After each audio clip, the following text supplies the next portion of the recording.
രുചിയുടെ കൂട്ടിലേക്ക് എല്ലാവർക്കും സ്വാഗതം. ഇന്ന് നമ്മൾ ഉണ്ടാക്കാൻ പോകുന്നത് ചെമ്മീനും തക്കാളിയും ഉരുളക്കിഴങ്ങും കൂടി ചേർത്ത് തേങ്ങ വറുത്തരച്ച് വെച്ചിട്ടുള്ള കറിയാണ്. അപ്പോൾ അതിന് വേണ്ടിയിട്ട് ഒരു മൺചട്ടിയിലേക്ക് 1 കപ്പ് ചെമ്മീൻ ഇട്ട് കൊടുത്തിട്ടുണ്ട്. 2 ഉരുളക്കിഴങ്ങ് ചെറിയ പീസുകളാക്കി കട്ട് ചെയ്തതും 2 തക്കാളി കട്ട് ചെയ്തതും ഇട്ട് കൊടുത്തിട്ടുണ്ട്. ഇനി 2 പച്ചമുളക് ഒന്ന് ഒടിച്ചിട്ട് ഇട്ട് കൊടുക്കുന്നുണ്ട്. ഇനി ഇതിലേക്ക് ആവശ്യമായ ഉപ്പും വെള്ളവും ഒഴിച്ച് നമുക്കിത് വേവിച്ചെടുക്കാം. ഞാനിവിടെ 1.5 കപ്പോളം വെള്ളം ഒഴിച്ചിട്ടുണ്ട്. 1 സ്പൂൺ ഉപ്പുമാണ് ചേർത്ത് കൊടുത്തിട്ട് നല്ലപോലെ ഇളക്കി കൊടുത്തിട്ട് അടച്ചിട്ടാണ് വേവിച്ചെടുക്കേണ്ടത്. നമ്മളുടെ കിഴങ്ങും ചെമ്മീനൊക്കെ വെന്ത് വരുന്ന സമയം കൊണ്ട് നമുക്കിതിലേക്ക് വേണ്ടിയിട്ടുള്ള അരപ്പ് റെഡിയാക്കാം. ഒരു 4 ചുവന്നുള്ളിയും 3 വെളുത്തുള്ളിയും 1 കഷ്ണം ഇഞ്ചിയും എടുത്തിട്ടുണ്ട്. ഇത് ചെറിയ പീസുകളാക്കി ഒന്ന് അരിഞ്ഞെടുത്തിട്ടുണ്ട്. ഇനി നമുക്കിതിലേക്ക് കുറച്ച് കറിവേപ്പിലയും കൂടി ചേർത്തിട്ട് ഇതവിടെ മാറ്റി വെക്കാം. ഇനി ഒരു പാൻ അടുപ്പത്ത് വെച്ചിട്ട് അതിലേക്ക് 1 കപ്പ് തേങ്ങ ചിരകിയത് ഇട്ട് കൊടുക്കാം.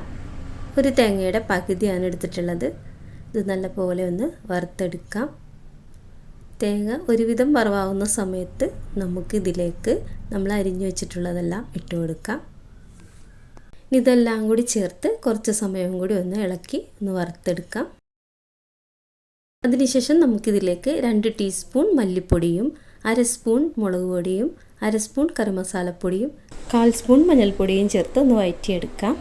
ഈ പൊടികളൊക്കെ ഒന്ന് ചൂടായി കഴിയുമ്പോൾ നമുക്ക് ഇതിലേക്ക് കുറച്ച് പുതിനയിലയും കുറച്ച് മല്ലിയിലയും ഇട്ട് കൊടുക്കാം. എന്നിട്ട് ഇതൊന്ന് ചൂടാക്കിയതിന് ശേഷം സ്റ്റൗ ഓഫ് ചെയ്യാം. ചൂടാറിയതിന് ശേഷം നമുക്ക് മിക്സിയുടെ ജാറിലിട്ടത് അരച്ചെടുക്കാം. അപ്പോൾ ഒരുവിധം ചൂടാറി കഴിഞ്ഞപ്പോൾ ഞാൻ മിക്സിയുടെ ജാറിലേക്ക് ഇതിട്ട് കൊടുക്കുന്നുണ്ട്. അതിലേക്ക് 1 കപ്പ് വെള്ളവും കൂടി ചേർത്തിട്ട് നല്ല പോലെ അരച്ചെടുക്കുന്നുണ്ട് കേട്ടോ. അപ്പം നമ്മൾ അരപ്പൊക്കെ റെഡിയാക്കുന്ന സമയം കൊണ്ട് നമ്മളെ ചെമ്മീനും കിഴങ്ങൊക്കെ നല്ല പോലെ വെന്ത് വന്നിട്ടുണ്ട് കേട്ടോ. ഇനി നമുക്ക് ഈ അരപ്പ് ഇതിലേക്ക് ഒഴിച്ചു കൊടുക്കാം. നമ്മൾ അരച്ച ആ ജാറിൽ തന്നെ 1/2 കപ്പ് വെള്ളവും കൂടി ഒഴിച്ചിട്ട് അതും കൂടെ ഒഴിച്ചു കൊടുക്കുന്നുണ്ട് കേട്ടോ. അപ്പോൾ ഓരോരുത്തർക്കും എത്രത്തോളം വെള്ളം വേണോ അതനുസരിച്ചിട്ട് ഒഴിച്ചു കൊടുക്കാം. അപ്പോൾ ഞാനിവിടെ ഒരു കുറുകിയ പരുവത്തിലാണ് ഈ കറി റെഡിയാക്കുന്നത്. ഇത് നല്ലപോലെ ഒന്ന് ഇളക്കി കൊടുത്തതിന് ശേഷം നമുക്ക് ഒന്നുകൂടെ ഒന്ന് തിളപ്പിച്ചെടുക്കാം. നല്ലപോലെ തിളച്ച് വരുമ്പോൾ നമുക്ക് സ്റ്റൗ ഓഫ് ചെയ്യാം. ഇനി നമുക്ക് ഇതിലേക്ക് കുറച്ച് താളിച്ചൊഴിക്കാനുണ്ട്. അതിനായിട്ട് ഒരു പാൻ അടുപ്പത്ത് വെച്ചിട്ട് അതിലേക്ക് 1 ടേബിൾ സ്പൂൺ വെളിച്ചെണ്ണ ഒഴിച്ച് കൊടുത്തിട്ടുണ്ട്.